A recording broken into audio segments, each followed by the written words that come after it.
We,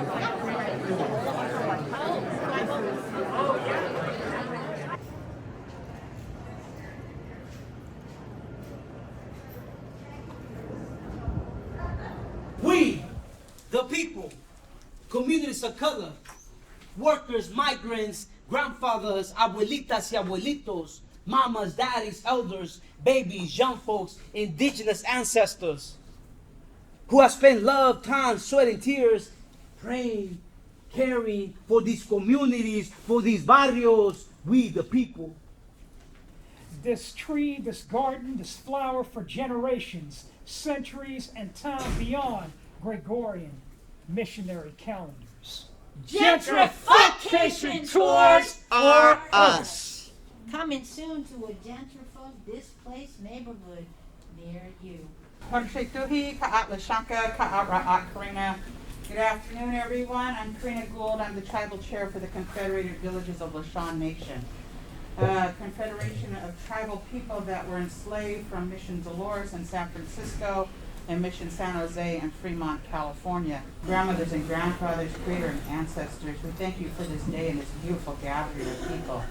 We ask that we open up our hearts and our ears and our minds to one another, that we work together in collaboration to end homelessness and to remember the abundance of this land at one time had no place of homelessness or hunger.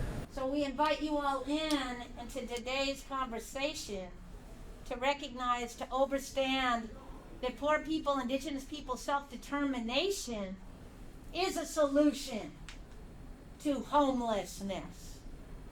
So we're going to talk a little bit about different parts of that today, and we're going to get into what it even looks like, and what even decolonizing homelessness even is. What does that mean in a colonial scarcity model where we've all been taught that there's not enough for everybody, right? And that there's only enough for a few.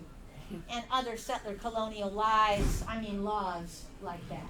So those underlying prayers for thousands of years that my ancestors created are still vibrant in these lands of abundance. But we have to think about changing the way we think about it.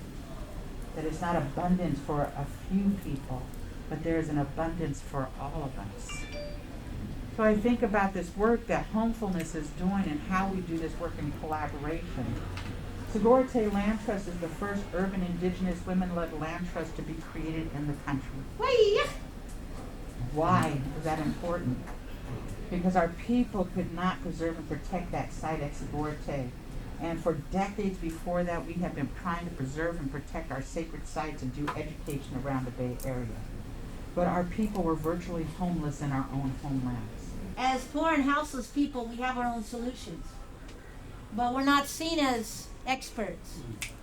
Most of the time, policies and politics and settler laws are made about us without us.